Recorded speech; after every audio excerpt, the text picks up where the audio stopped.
ನನಗೆ ನನ್ನ ಪೇರೆಂಟೇ ಫಸ್ಟು ಸ್ಫೂರ್ತಿ ಅಂದರೆ ನನ್ನ ಫಾದರ್. ಅವ್ರಿಗೆ ಕಿಡ್ನಿ ಫೇಲ್ಯೂರಿಂದ ಅವರು ತೀರ್ಕೊಳ್ತಾರೆ. ಆಮೇಲೆ ಎಂಜಾಯ್ಮೆಂಟ್ಗಿಂತ ಫ್ಯಾಮ್ಲಿ ಸಲುವಾಗಿ ಸಾಕಷ್ಟು ಕಷ್ಟಪಟ್ಟಿರ್ತಾರೆ.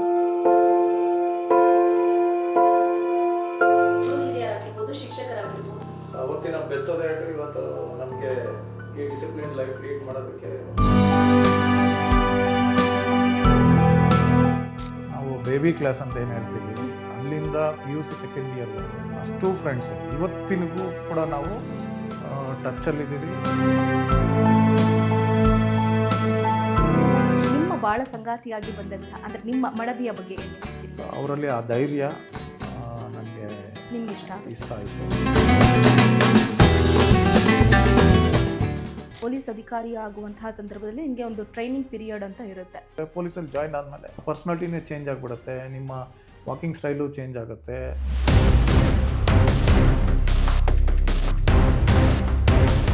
ತುಂಬ ದೊಡ್ಡ ಮಟ್ಟದಲ್ಲಿ ಫೇಸ್ ಮಾಡಿರುವಂತಹ ಚಾಲೆಂಜ್ ಯಾವುದು?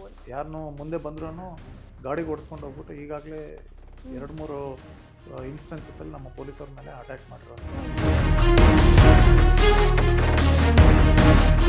ಅದರಲ್ಲಿ 5,000 ಮೊಬೈಲ್ಸು ಅದನ್ನು ಕದ್ಕೊಂಡು ಹೋಗ್ತಾರೆ. ಸೊ ನನ್ನ ಟೀಮ್ ಅಲ್ಲಿಗೆ ಕಳಿಸ್ಬಿಟ್ಟು ನಾನು ಇಗ್ಲಿಲ್ದೇ ಮಾನಿಟರ್ ಮಾಡ್ತೀನಿ, ಅವ್ರ ಮೇಲೆ ಅಟ್ಯಾಕು ಕೂಡ ಆಗುತ್ತೆ. ಟೆಕ್ನಾಲಜಿ ಆಗಿರ್ಬೋದು ಅಥವಾ ಸೈಬರ್ ಕ್ರೈಮ್ ಆಗಿರ್ಬೋದು. ಪ್ರೆಸಿಡೆಂಟ್ ಆಗಿರುವ ಅಬ್ದುಲ್ ಕಲಾಂ ಸಾಹೇಬರು ಆ ಪೊಲೀಸ್ ಸೈನ್ಸ್ ಕಾಂಗ್ರೆಸ್ಗೆ ಬಂದಿರ್ತಾರೆ, ಅವ್ರಿಗೆ ನಾನು ಎಕ್ಸ್ಪ್ಲೈನ್ ಮಾಡಿರ್ತೀನಿ.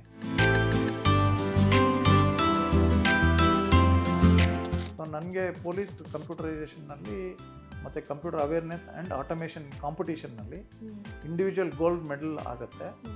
ಮತ್ತು ಇದನ್ನೆಲ್ಲ ಐಡೆಂಟಿಫೈ ಮಾಡಿಬಿಟ್ಟು CM ಮೆಡಲ್ ಕೂಡ ನನಗೆ ಆಗುತ್ತೆ.